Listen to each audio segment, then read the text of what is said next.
আপনি জানলে অবাক হবেন, ৬ বছরের ছোট্ট বালক হোসাইনের ভয়ে ফেরেশতা জিব্রাইল থরথর করে কাঁপত।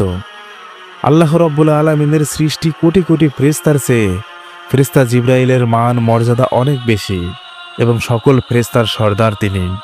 এত মর্যাদা সম্পূর্ণ একজন ফেরেশতা হওয়া সত্ত্বেও ৬ বছরের ছোট্ট বালক হোসাইন রাদিয়াল্লাহু তাআলা আনহুর ভয়ে কেন সে থরথর করে কাঁপত? অনেক সুন্দর এবং ইন্টারেস্টিং একটি ঘটনা আপনাদের সামনে তুলে ধরবো ইনশাআল্লাহ। তবে তার আগে আপনাদের কাছে বলতে চাই, ইসলাম প্রচারের স্বার্থে ভিডিওটিতে একটি লাইক দিবেন এবং ভিডিওটি শেয়ার করে দিবেন এবং দয়া করে ভিডিওটি স্কিপ করে দেখবেন না। ভিডিওটি শুরু থেকে শেষ পর্যন্ত দেখুন। একটু হলেও আপনার ইসলামিক জ্ঞান অর্জন হবে এবং এর বিনিময়ে আপনার আমলনামায় সওয়াব লেখা হবে। তো চলুন মূল ঘটনায় যাওয়া যাক।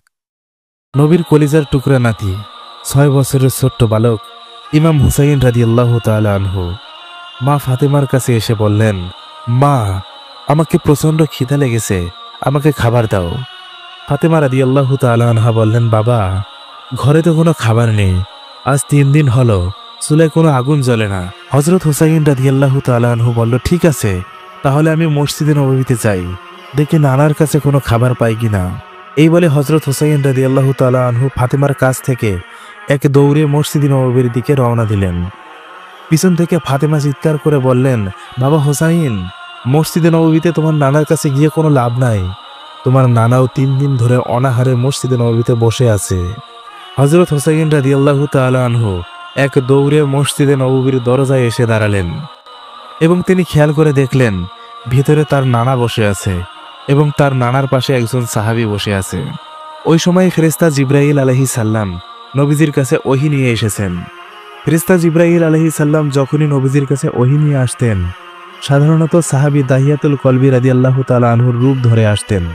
হুসাইনকে মসজিদে নববীর দরজায় দাঁড়িয়ে থাকতে দেখে বিশ্বনবী তাকে কাছে ডাকলেন। হযরত হুসাইন এক দৌড়ে গিয়ে নবীজির কোলে বসলেন এবং নবীজির দাড়ি মোবারকে হাত বোলাতে বোলাতে বললেন, ও নানা, আমার প্রচণ্ড খিদা লেগেছে, আমাকে কিছু খাবার দাও। নবীজি বললেন, হুসাইন, গত 2 দিন ধরে আমিও কিছু খাই না, আমি তোমাকে কোথা থেকে খাবার দেব? সঙ্গে সঙ্গে হুসাইন রাদিয়াল্লাহু তাআলা আনহু নবীজির কোল থেকে এক দৌড়ে গিয়ে ফেরেশতা জিব্রাইলের কোলে বসলেন।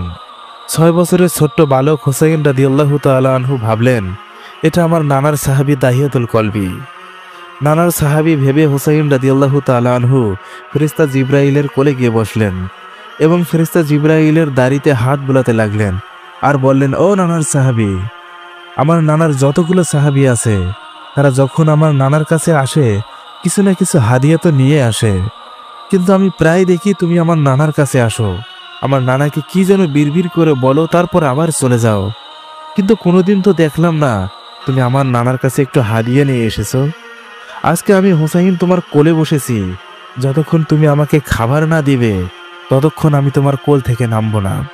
হুসাইনের এই কথা শুনে নবীজি বললেন, ও নাতি ভাই, ওর কাছে কোনো খাবার নাই, তুমি আমার কাছে এসো।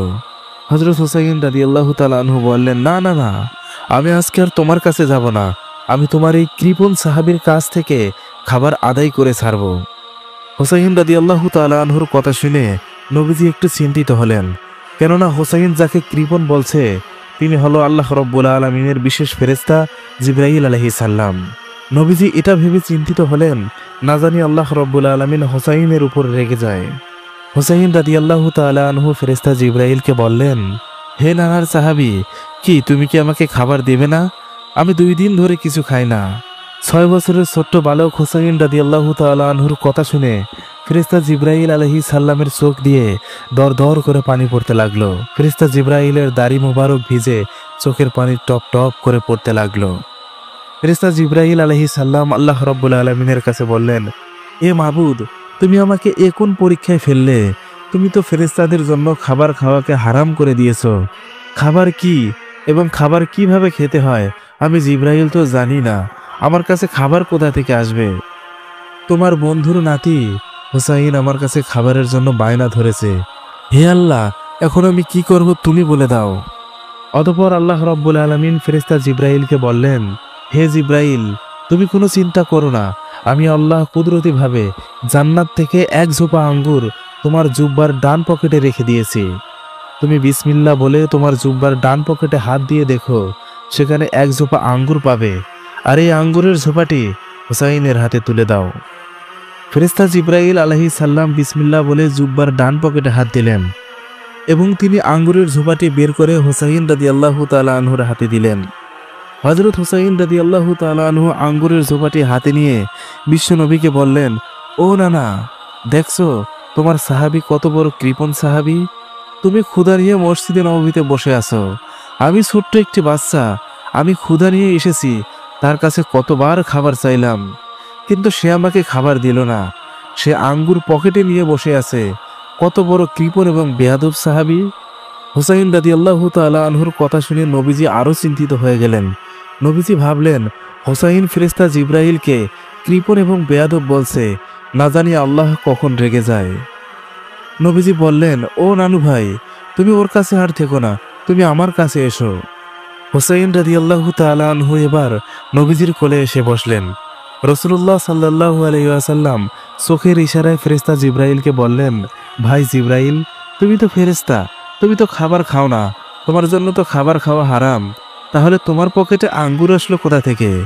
ফেরেশতা জিবরাইল আলাইহিস সালাম চোখের ইশারা দিয়ে রাসূল সাল্লাল্লাহু আলাইহি ওয়াসাল্লামকে বললেন, আল্লাহ রাব্বুল আলামিন কুদরতিভাবে জান্নাত থেকে এই আঙ্গুর আপনার প্রিয় নাতি হুসাইনের জন্য পাঠিয়েছে। হযরত হুসাইন রাদিয়াল্লাহু তাআলা আনহু আঙ্গুরগুলোকে 3 ভাগে ভাগ করলেন। এক ভাগ রাসূলুল্লাহ সাল্লাল্লাহু আলাইহি ওয়াসাল্লামের হাতে দিলেন, আরেক ভাগ ফেরেশতা জিবরাইলের হাতে দিলেন এবং আরেক ভাগ নিজের কাছে রাখলেন। হুসাইন রাদিয়াল্লাহু তাআলা আনহু বললেন, ও নানা এবং আমার নানার সাহাবী, তোমরা দুইজন আমার মুরব্বী, তোমরা দুজন আগে খাবার গ্রহণ করো, তারপর আমি খাবো। হুসাইনের কথা শুনে নবীজি বলল, ও নাতি ভাই, ওর খাওয়ার দরকার নেই, বরং তুমি আর আমি আমরা দুজনে এই খাবারগুলো ভাগ করে খাই। কেননা রাসূল সাল্লাল্লাহু আলাইহি ওয়াসাল্লাম ভালো করেই জানে ফেরেশতা জিবরাইল কখনো খায় না, ফেরেশতাদের জন্য আল্লাহ রাব্বুল আলামিন খাওয়াকে হারাম করে দিয়েছে। কিন্তু হুসাইন রাদিয়াল্লাহু তাআলা আনহু বারবার একই বায়না ধরলেন। তিনি বলতে লাগলেন, তোমরা দুজন আমার মুরব্বী, তোমরা দুজন যদি না খাও তাহলে আমি এই আঙ্গুর খাবো না। হুসাইন রাদিয়াল্লাহু তাআলা আনহুর এরূপ কথা শুনে ফেরেশতা জিবরাইল আলাইহিস সালাম আরও চিন্তিত হয়ে পড়লেন এবং আল্লাহকে ডেকে বললেন, হে মাবুদ, তুমি আমাকে এখন কঠিন পরীক্ষায় ফেলেছো। কিভাবে খাবার গ্রহণ করতে হয় আমি জিবরাইল তো জানি না, আমি তো কোনোদিন খাবার খাইনি, তুমি তো খাবার খাওয়াকে আমার জন্য হারাম করে দিয়েছো। সঙ্গে সঙ্গে আল্লাহ রাব্বুল আলামিন আরশে আজিম থেকে বললেন, হে ফেরেশতা জিবরাইল, তুমি কোনো চিন্তা করো না, আমার প্রিয় বন্ধু, আমার প্রিয় হাবিবের কলিজার টুকরা নাতি হুসাইন বায়না ধরেছে, তোমাকে খাবার খেতেই হবে। আমি আল্লাহ অনুমতি প্রদান করলাম, তুমি আঙ্গুরটা ছিলে তোমার মুখে দিয়ে দাও, বাকিটা আমি আল্লাহ দেখে নেব। অতঃপর আল্লাহর পক্ষ থেকে যখন হুকুম চলে আসলো, ফেরেশতা জিবরাইল আলাইহিস সালাম আঙ্গুরটি ছিলে তার মুখে দিয়ে দিল। হযরত হুসাইন রাদিয়াল্লাহু তাআলা আনহু তিনি বিশ্বনবীর কলিজার টুকরা ছিলেন। হুসাইন রাদিয়াল্লাহু তাআলা আনহুর পা থেকে মাথা পর্যন্ত এমন কোনো জায়গা নেই যে জায়গায় রাসূল সাল্লাল্লাহু আলাইহি ওয়াসাল্লাম চুম্বন করেনি। হুসাইন রাদিয়াল্লাহু তাআলা আনহুকে রাসূল সাল্লাল্লাহু আলাইহি ওয়াসাল্লাম অত্যন্ত ভালোবাসতেন। নবীজির সাহাবীগণও হুসাইন রাদিয়াল্লাহু তাআলা আনহুকে অনেক ভালোবাসতেন। ফেরেশতাগণও হুসাইন রাদিয়াল্লাহু তাআলা আনহুকে অনেক ভালোবাসতেন। মহান আল্লাহ রাব্বুল আলামিনও হুসাইন রাদিয়াল্লাহু তাআলা আনহুকে অনেক ভালোবাসতেন। সকলের পছন্দের এবং ভালোবাসার এই মানুষটিকে কারবালার ময়দানে নিষ্ঠুর এজিদ কি নৃশংসভাবে হত্যা করেছে। মুসলমান হিসেবে আমাদের অন্তর থেকে সেই নিষ্ঠুর এজিদের জন্য ধিক্কার এবং লাঞ্ছনা থাকবেই।